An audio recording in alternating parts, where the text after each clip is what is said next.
ॐ श्री महाप्रज्ञ गुरवे नमः।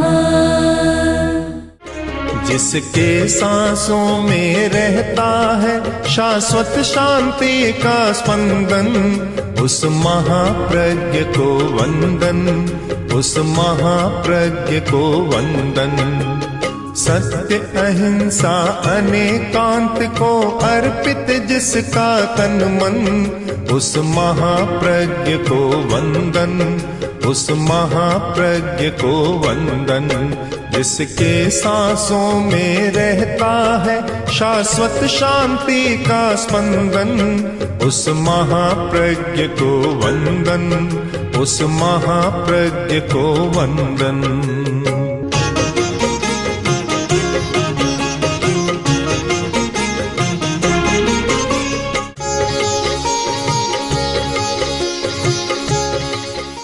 भगवान महावीर ने कहा था, अत्थि सत्थम परेण परम।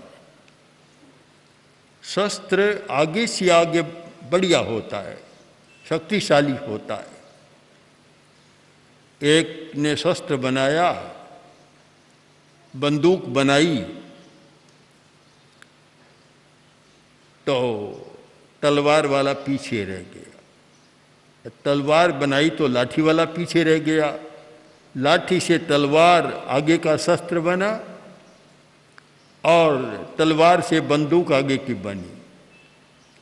और ये उत्तरोत्तर शस्त्र का विकास होते होते युग अणुयुग तक पहुंच गया, अणुबम तक पहुंच गया।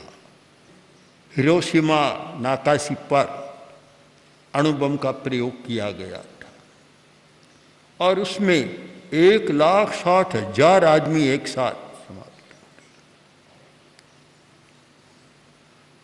प्रयोग करने वाले की कितनी करुणा है। शायद करुणा तो समाप्त, करुणा तो मुंह दिखाना बंद कर दिया होगा। कहीं करुणा संवेदनशीलता हो तो आदमी ऐसा काम कर नहीं सकता। जिसमें करुणा होती है वहाँ 1,60,000 आदमी की बात दूर है, 5 चींटियां भी मर जाती है तो कांप उठता है। अनर्थ हो गया, मेरे हाथ से हिंसा हो गई। ये कंपन क्यों होता है? करुणा के कारण, संवेदनशीलता के कारण। करुणा का आधार है कि यह भी मेरे जैसा प्राणी है, मुझे इसके प्राण को लूटने का कोई अधिकार नहीं है। आदमी मार सकता है, प्राण दे नहीं सकता। प्रसंग है बुद्ध का, भगवान बुद्ध का बहुत प्रसिद्ध है। जब डाकू पास में आया तो बुद्ध ने कहा, तुम जाओ और पेड़ की 5-4 पत्तियां तोड़ करके लाओ। वह गया और डाकू के लिए तो साधारण बात थी, वह तो 5-4 सिर ले आता और 5-4 पत्तियां तोड़ कर लाया। ये लो। तो बुद्ध ने कहा, एक काम करो, अब का वापस इसको लगा दो। बोला कि तोड़ना तो मेरे हाथ की बात है, वापस लगाना मेरे हाथ की बात नहीं। प्राण लूटना तो हाथ की बात है, पर किसी को प्राण दे देना, मर रहा है प्राण दे देना, यह हर आदमी के हाथ की बात नहीं। तो कितना भयंकर दिन रहा होगा वह। आकाश काला हो गया और पृथ्वी लाल हो गई। मनुष्य का तो क्या हो गया होगा। पूरे जापान में मातम नहीं हुआ, पूरी दुनिया में एक भयंकर रूप सामने आया कि शस्त्र कहाँ तक जा सकता है। हम लोग शस्त्र का विकास करते जा रहे हैं, पर हो सकता है कि क्या होगा। और आगे गणित चला तो गणित यहाँ तक बढ़ा कि अब उस राष्ट्र के पास इतने घंटों में दुनिया को समाप्त करने की ताकत आ गई है। अमुक राष्ट्र इतने घंटों में पूरे विश्व को नष्ट कर सकता है, मार सकता है। यहाँ तक पहुँच गया।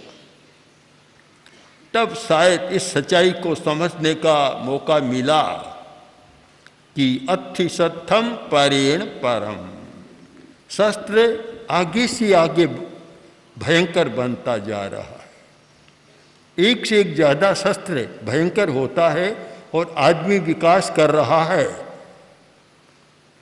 जो पत्थरों, प्रस्तर युग में पत्थरों के शस्त्र बनते थे, प्रस्तर युग से चला जहाँ पत्थर के शस्त्र बने, लाठी आई, तलवार आई, बंदूक आई, तोप आई, और फिर तो आगे इतना विकास हो गया कि रिवॉल्वर का ऐसे ऐसे AK-47 जैसे भयंकर शस्त्र, और उससे आगे प्रक्षेपास्त्र और अणुबम, अणुअस्त्र, हाइड्रोजन बम, न जाने कितने बने और आज भी बन सकते हैं।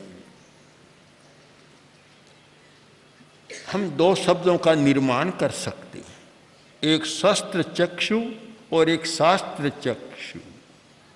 शस्त्र चक्षु, जो व्यक्ति केवल शस्त्र को ही देखता है, उसकी आंख भी वैसी हो जाती है, उस व्यक्ति को शस्त्र चक्षु कहना अधिक संगत होगा। एक व्यक्ति है शास्त्र चक्षु, बड़ा विचित्र है, ज्यादा अंतर नहीं है।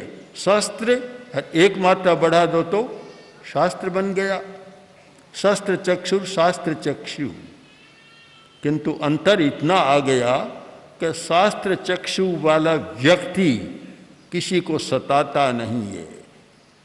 शास्त्र चक्षु वह होता है जिसका अपने राग द्वेष पर नियंत्रण होता है, न अति राग और न अति द्वेष, दोनों पर नियंत्रण है, कंट्रोल से बाहर नहीं है, या कह दो आपे से बाहर नहीं है। शास्त्र चक्षु।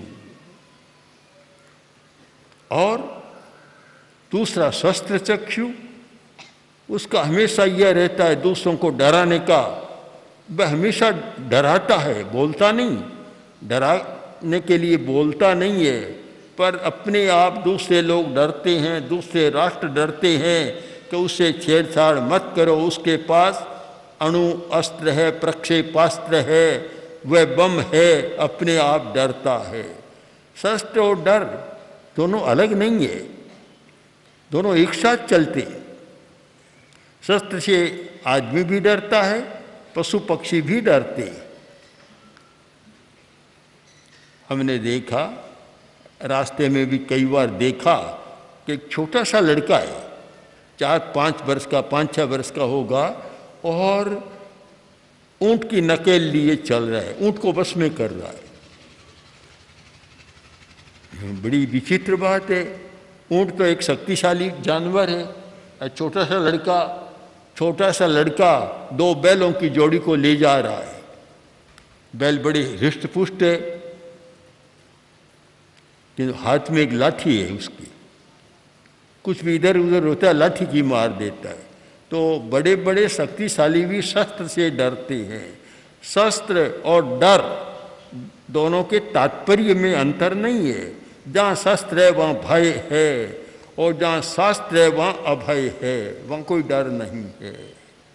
तो अब जरूरत है शास्त्र चक्षु बनने की। जब तक शस्त्र चक्षु संसार रहेगा तब तक आतंक भय का वातावरण बना रहेगा और आदमी हमेशा डरता रहेगा, और डर सबसे बुरी चीज है। प्रयोग किया गया था कि बाज, तोता और बिल्ली एक पिंजरे में रख दिया, तीनों के सामने खाने को रख दिया, पर तीनों नहीं खा रहे। कारण एक दूसरे से डर रहे, खा नहीं रहे। डर लगता है तब आदमी खाना ही भूल जाता है। खाना भी तभी होता है जब अभय का वातावरण हो। जहाँ भय का वातावरण हो वहाँ खाना तो दूर, कल्पनाओं में ही डूब जाता है आदमी। सबसे बड़ी बात है अभय। अभय देना जो जानता है, अभय अभय जो व्यक्ति षड जीव निकाय यानी प्राणी मात्र को मारने का त्याग करता है, वह सबको अभय दान देता है। अभय दान के दूसरे रूप भी चलते हैं, पर सबको अभय दान देने वाला कौन होता है? जिस व्यक्ति ने करेमि भन्ते सामाय्यम सब्बम सावज्यम योगं पच्चखामि, सर्व सावज योग का त्याग कर दिया, अव्रत का बिल्कुल निरोध कर दिया, वह सबको अभय दान देता है। जैन साहित्य में बहुत सूक्ष्म चर्चा की गई कि एक व्यक्ति जिस चीज को कभी देखा नहीं, खाता नहीं, उसकी भी क्रिया लगती है। तब प्रश्न है उसकी क्रिया कैसे लगे? वह जानता ही नहीं तो क्रिया कैसे लगे?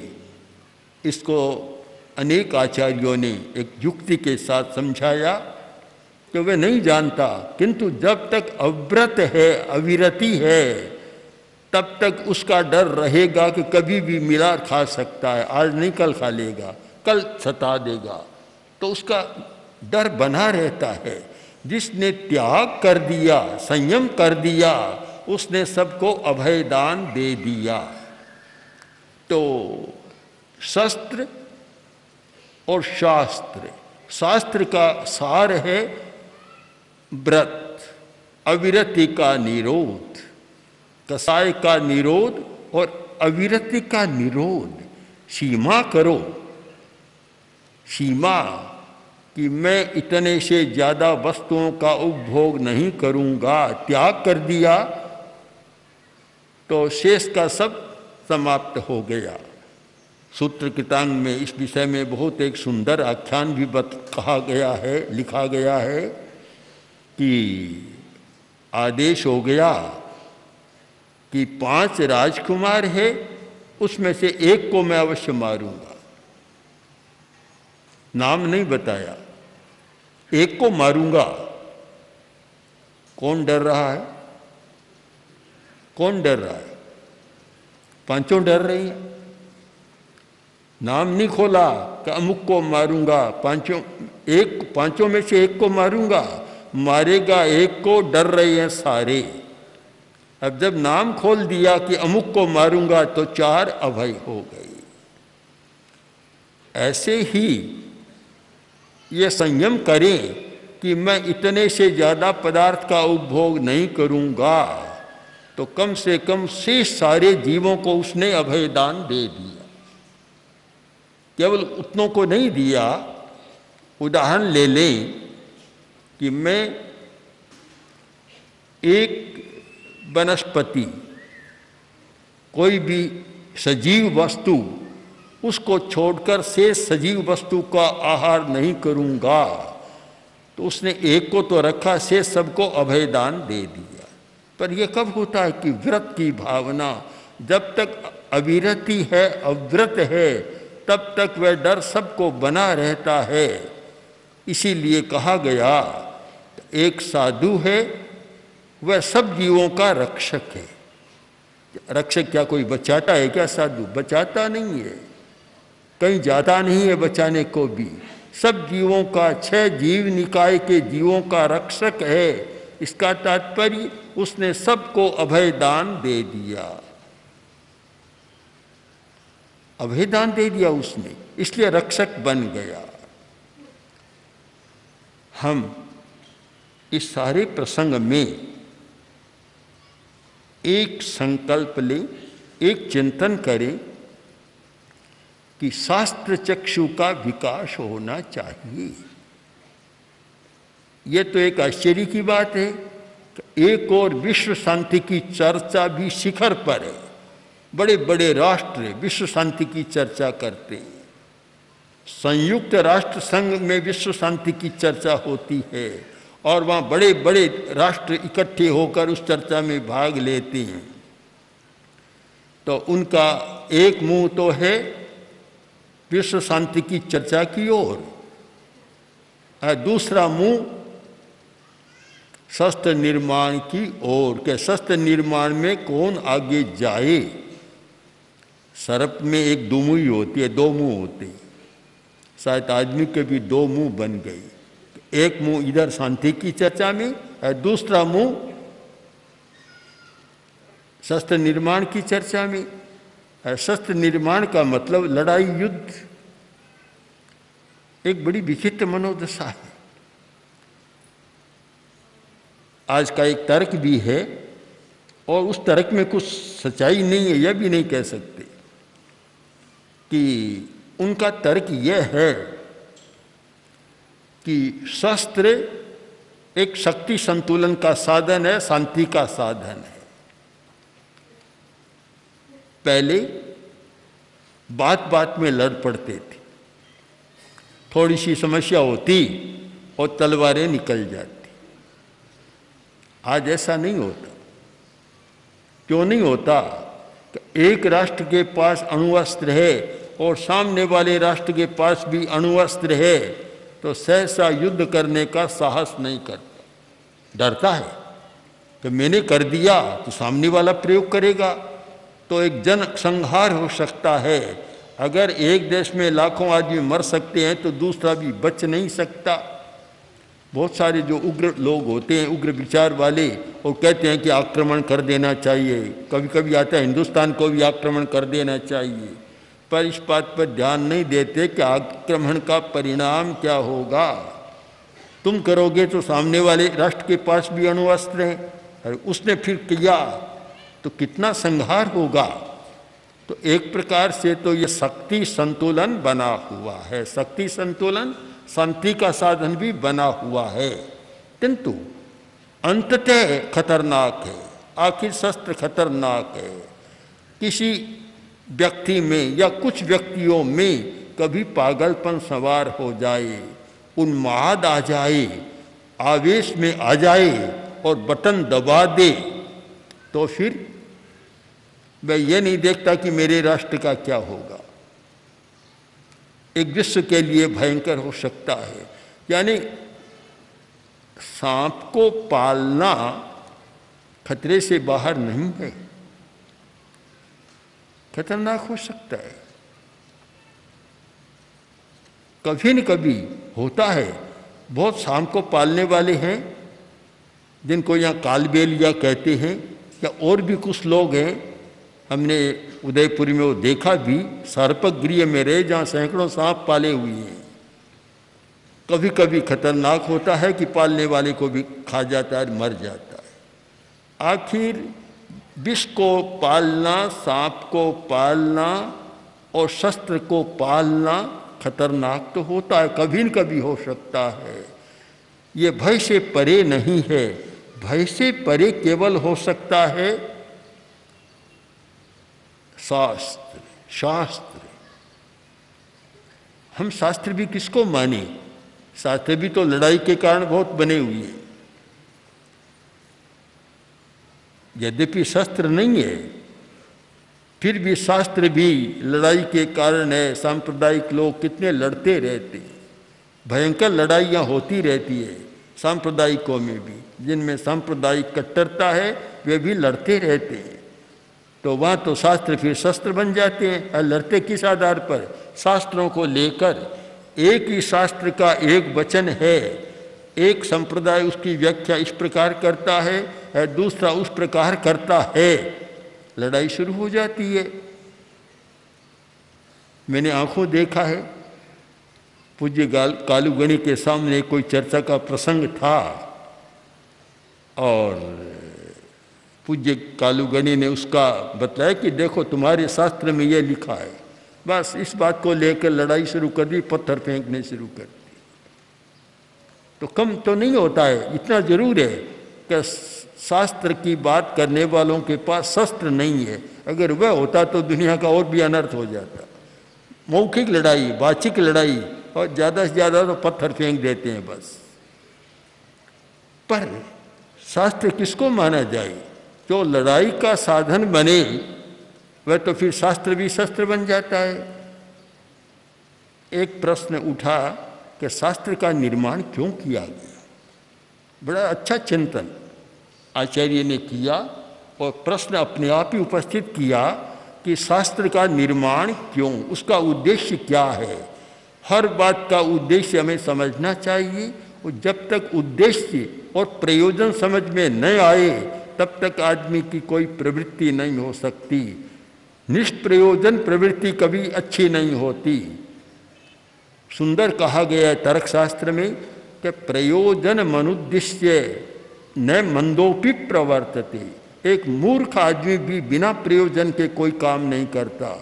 कोई आदमी जाएगा तो पूछे कहाँ जा रहे हो, बतला देगा इस काम से जा रहा हूँ, बाजार में खरीदने के लिए जा रहा हूँ, सब्जी लाने के लिए जा रहा हूँ, कपड़ा लाने के लिए, दवा लाने के लिए। कोई न कोई प्रयोजन है तभी वह जाता है। बिना प्रयोजन तो मूर्ख आदमी भी नहीं जाता, बैठा रहता है। तो शास्त्र का प्रयोजन क्या है? बहुत सुंदर समाधान दिया कि समार्थम सर्वशास्त्राणि विहितानि मनीषिभिः सएव सर्वशास्त्रज्ञ यस्य शांतं सदा मनः। कि शास्त्रों का निर्माण शांति के लिए किया गया, शम के लिए किया गया। शम तालव्य सकार, सम दो होते हैं, एक तो दंत सकार, शम माने समान, एक है तालव्य सकार। शम यानी उपशम, शांति के लिए शास्त्रों का निर्माण किया गया। शास्त्र निर्माण का प्रयोजन है शांति, मन शांत रहे, इंद्रियां शांत रहे, भावधारा शांत रहे, उत्तेजना न हो, आवेश न हो, उद्वेग न हो। शांति के लिए शास्त्रों का निर्माण किया गया। फिर प्रश्न हुआ कि कौन व्यक्ति है दुनिया में जो सब शास्त्रों का ज्ञाता है? ऐसा कोई व्यक्ति हो सकता है क्या? बड़ा कठिन है, क्योंकि इतने शास्त्र हैं, सबको पढ़ने वाला कोई मिले कैसे? जैनों के आगम बहुत विशाल, बौद्धों के विशाल, हिंदुओं यानी वैदिकों के साहित्य बहुत विशाल, और उधर जितने धर्म हैं सबके अपने अपने धर्म ग्रंथ और बहुत विशाल साहित्य है।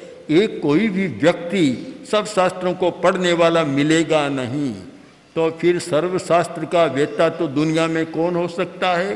कौन ऐसा व्यक्ति है जो सब शास्त्रों को जानने वाला हो? तो फिर उत्तर दिया कि सएव सर्वशास्त्रज्ञ यस्य शांतम मना सदा मने। सब शास्त्रों को जानने वाला वह व्यक्ति है जिसका मन शांत है। सारे शास्त्रों का सार उसने पढ़ लिया, उससे ग्रंथों को फिर पढ़ने की अलग से जरूरत नहीं। सब शास्त्रों का सार आ गया कि जिसका मन शांत है। दोनों को मिला लें, शास्त्र निर्माण का प्रयोजन शांति, सब शास्त्रों को जानने वाला जिसका मन शांत है वह सब शास्त्रों को जान लिया। यानी सारे शास्त्रों का सार उसने पकड़ लिया, निचोड़ उसके हाथ में आ गया, नवनीत मक्खन उसके हाथ में आ गया। बिलोना करता है आदमी, किस लिए करता है? राजस्थानी में बहुत सुंदर कहा गया, सीधी सरल भाषा में, कि ऊनो ठंडो सब करे एक मक्खन रे काज। कभी दूध को गर्म करता है, कभी ठंडा करता है। प्रयोजन क्या है? कि एक मक्खन रे काज, एक मक्खन के लिए करता है। तो शास्त्रों का नवनीत क्या है? शास्त्रों का सार क्या है? कि जिसने शास्त्र पढ़कर और मन को शांत बना लिया, यह शास्त्रों का सार है। इसलिए हम शास्त्र चक्षु शब्द से हटकर और शास्त्र शब्द चक्षु की भावना की ओर जाएं, उस दिशा में प्रस्थान करें, तो सचमुच विश्व शांति की कल्पना वास्तविक कल्पना हो सकती है और वह सपना साकार हो सकता है, और आदमी उस दिशा में और अच्छा प्रयत्न कर सकता है। ओम आरती। ओम श्री महाप्रज्ञ गुरवे नमः। गुरवे नमः, गुरवे नमः। ओम श्री महाप्रज्ञ गुरवे नमः। गुरवे नमः, गुरवे नमः। ओम श्री महाप्रज्ञ गुरवे नमः। गुरवे नमः। ओम श्री महाप्रज्ञ गुरवे